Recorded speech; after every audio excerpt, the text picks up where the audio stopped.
ಸಿದ್ದರಾಮಯ್ಯನವರ ಕೊನೆಯ ಬಜೆಟ್ ಅನ್ನ ಮಂಡಿಸಿದ್ದಾರೆ. ಆ ಕೊನೆಯ ಬಜೆಟ್ ಅಲ್ಲಿ ಯಾವುದೇ ರೀತಿಯಾದಂತ ಹೊಸ ಘೋಷಣೆಗಳಿಲ್ಲ.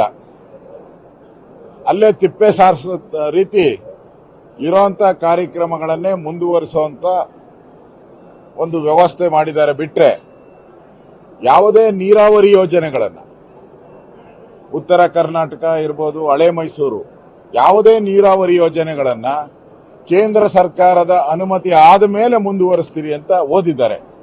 ಅವಶ್ಯಕತೆ ಏನಿತ್ತು? ಓದೋ ಅವಶ್ಯಕತೆ ಏನಿತ್ತು? ಅವಶ್ಯಕತೆನೇ ಇರಲಿಲ್ಲ. ಸುಮ್ಮನೆ ಒಂದು ಅಷ್ಟು ಪೇಜ್ ವೇಸ್ಟ್ ಅಷ್ಟೇ. ಮೇಕೆದಾಟು ಇರ್ಬೋದು, ಉತ್ತರ ಕರ್ನಾಟಕದ ಯೋಜನೆಗಳಿರ್ಬೋದು, ಮತ್ತೆ ಅನ್ನೆಸೆಸರಿ ಆಗಿ ಕೇಂದ್ರ ಸರ್ಕಾರ 3,500 ಕೋಟಿ ಅವರ ಘೋಷಣೆ ಮಾಡಿದಾರಂತೆ. ಘೋಷಣೆನೇ ಮಾಡಿಲ್ಲ. ನಿರ್ಮಲಾ ಸೀತಾರಾಮನ್ ಅವರು ಕ್ಲಿಯರ್ ಆಗಿ ಹೇಳಿದ್ದಾರೆ, ನಾವು ಆ ಯೋಜನೆಗೆ ಯಾವುದೇ ಹಣವನ್ನ ಕೊಡಲ್ಲ ಅನ್ನೋ ಮಾತನ್ನು ಪಾರ್ಲಿಮೆಂಟ್ ಹೇಳಿದ್ದಾರೆ.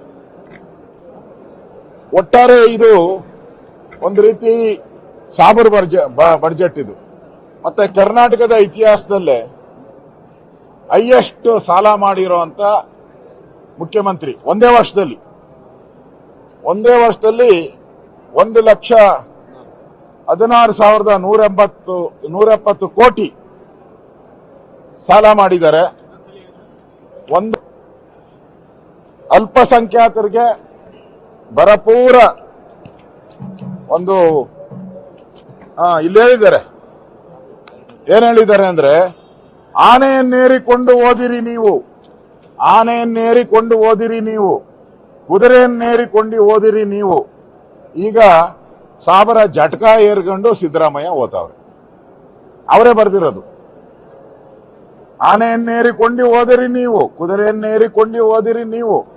ಆದರೆ ಸಿದ್ದರಾಮಯ್ಯನವರು ಸಾಬರ ಜಟಕ ಏರ್ಕೊಂಡು ಹೋಗಿದ್ದಾರೆ. ಏನು ಅವ್ರಿಗೆ ಏನ್ ಕೊಟ್ಟವ್ರೆ ಅಂತ ಹೇಳಿದ್ರೆ, ಅಲ್ಪಸಂಖ್ಯಾತರು ಮುಖ್ಯಮಂತ್ರಿ ಅಲ್ಪಸಂಖ್ಯಾತರ ಕಾಲೋನಿ ಅಭಿವೃದ್ಧಿಗೆ 1,000 ಕೋಟಿ ಅದರಲ್ಲಿ ಕೊಟ್ಟಿರುವಂತದ್ದು. ಆಮೇಲೆ ವಕ್ಫ್ ಬೋರ್ಡ್, ನಾವ್ ಹೇಳಿದ್ರಲ್ಲ ವಕ್ಫ್ ಬೋರ್ಡ್ ನ ಮುಚ್ಚಬೇಕು ಅಂತ ನಾವು ಹೇಳಿದ್ರಿ. ಈ ಸಿದ್ದರಾಮಯ್ಯ ವಕ್ಫ್ ಬೋರ್ಡ್ ನ ತೆರೆಯಕ್ಕೆ 150 ಕೋಟಿ ಕೊಟ್ಟಿದ್ದಾರೆ ವಕ್ಫ್ ಬೋರ್ಡ್ ನ.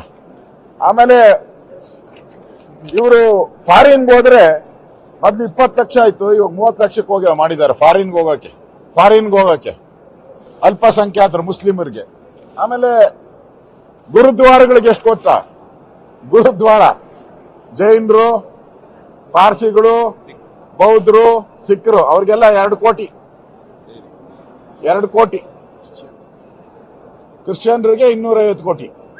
ಅಂದ್ರೆ ಇದೊಂದು ರೀತಿ ಸಿದ್ದರಾಮಯ್ಯನವರು ಓಟಿನ ಋಣ ತೀರ್ಸಕ್ಕೆ, ಮುಸ್ಲಿಮರ ಓಟಿನ ಋಣ ತೀರ್ಸಕ್ಕೆ ಓಟಿನ ಬಜೆಟ್ ಅಷ್ಟೇ ಇದು.